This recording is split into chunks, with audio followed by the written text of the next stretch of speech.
Welcome to Chapter 18, the Command Line Interface. The Command Line Interface, text-based DOS-like user interface, is a very basic tool in Windows that shows it's ready for commands by a prompt and a cursor. You type a command and hit Enter to execute it. When the OS is finished executing the command, it normally displays information from the last command, and then the prompt and the cursor return ready for the next command. Access the command line prompt by using the following. In XP, start, then run, and type CMD or command, and then enter, and it should run. In Vista or Windows 7, you simply type CMD or command in the search bar, and then you can run it. And in Windows 8, just simply start typing command at the start screen. It will pop up, and you can run it. To close, simply click the close button in the upper right, or type exit. Remember that the command line prompt is always focused on some directory, and the commands you issue are only performed on the files in that directory. Windows uses two-part file names to keep track of every program. These are file name and extension, usually separated by a period or dot. You can see image.jpg or JPEG. The extension tells Windows the type or function of the file. For example, .exe is a program or executable file. .com is a command. If the file is data, the extension tells the computer which program to use with that data. So, for instance, a .doc would open up a word processor. ASCII code, or American Standard Code for Information Interchange, was the first universal file format. It defined 256 8-bit characters, including all the letters of the English alphabet in both upper and lower case, numbers, punctuation, several foreign characters, and special characters for commands such as carriage return, bell, and end of file. And yes, ASCII 7 used to ring a bell. Files are basically still just ASCII files. Your keyboard sends ASCII characters to the PC as you type, and even your monitor outputs in ASCII as you type on the command line. Unicode is a newer standard. It supports thousands of 16-bit characters, but the first 256 characters are still the complete 256 characters of the ASCII code. Thus, it maintains backward compatibility. Boot up, the PC assigns drive letters, which you will use in command line to refer to the drives. First, the floppy, if there is one, or the first floppy, if there is one, is assigned A. The second floppy is assigned B. Hard drives start with the letter C and can continue to Z if necessary. Optical drives are usually assigned letters immediately after the hard drive letters, as are USB and flash drives. Windows uses a hierarchical directory tree to organize the contents of these drives, with all files in groups called directories or folders.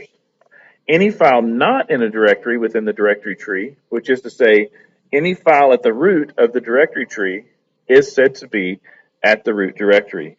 You can see the graphic there shows local disk C has some folders in it, but there are two files there that are not in a folder. They're simply in C. All file names in a directory or folder have to be unique. To describe a file in a command line, first use the assigned drive letter, such as C:, then a backslash for the root, so C:, backslash, then each folder or subdirectory, such as C:, users, username, documents, and finally the file name and extension, such as C:, users, username, documents, text, .txt, an ASCII text file. Remember, command line interface does what you say and not what you mean. One careless keystroke can result in the loss of crucial data with no warning and no undo.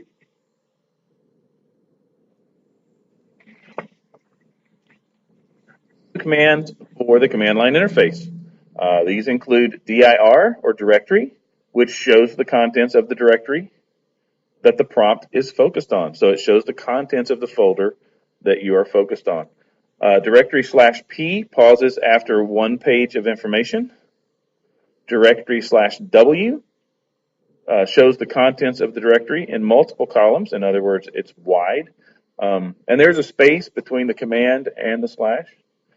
Note that the /p and /w are called switches and can be used simultaneously, such as directory /w space /p would put it in columns and then pause when the page fills up. And the switch /? with any command brings up a help menu for that command.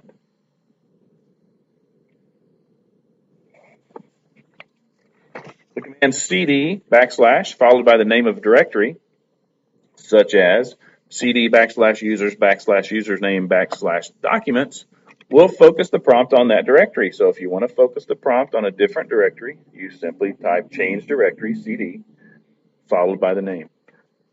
A cd / followed by nothing will focus the prompt on the root directory, in other words, c:/. The cd / command does not change drives. To do this, you would simply enter the drive letter and the colon at the prompt, such as E:.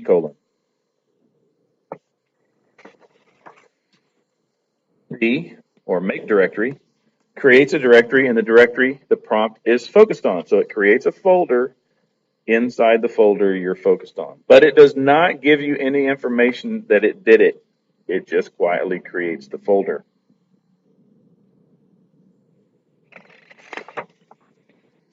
RD, or remove a directory, will remove a directory. Remember to focus on the directory that contains the one you wish to delete. Also, RD will not remove directories with contents. So if the directory you wish to delete has files or folders in it, you have to use the /s switch or it will not work.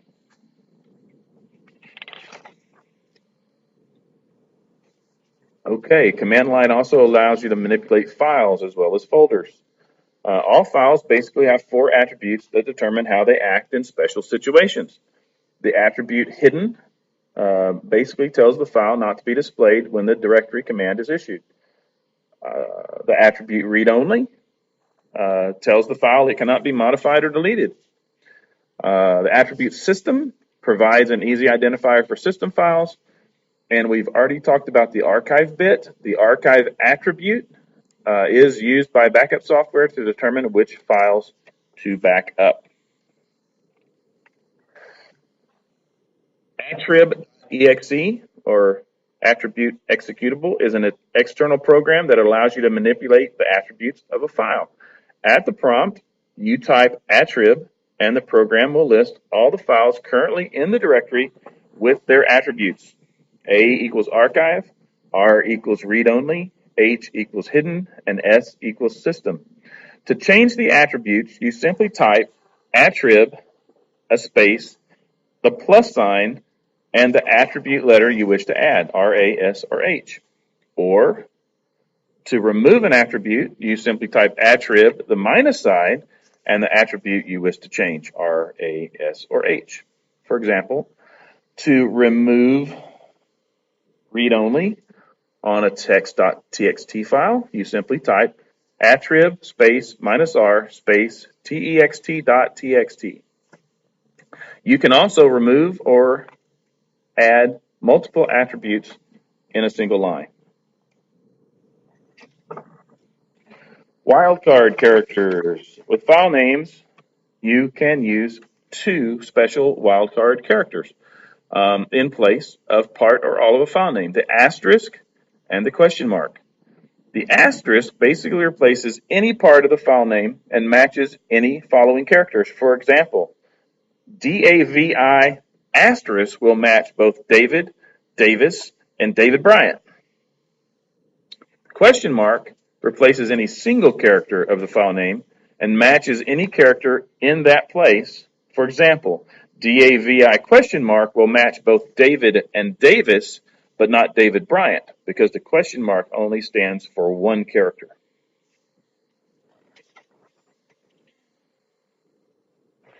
Use the REN command or rename command to rename files.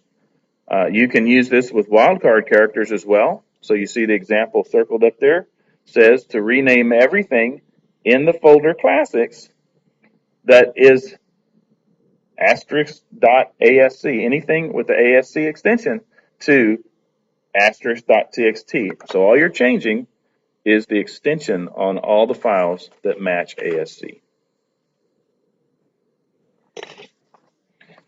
The delete command or DEL command deletes files. You can use wildcards in this command as well. You will get no confirmation after you issue this command, so please be careful of using commands like delete *.star because that basically means delete everything .everything. And move commands are used to copy and move files. Command looks like the following: copy user/username/document/text.txt space users/other username/document/text1.txt. So basically, you just copied the contents of text in username to a different username and renamed it text1. You also have to use the full file names to do this, but you can change the name as you copy it. So you can also copy it to the same directory with a different name to change the name.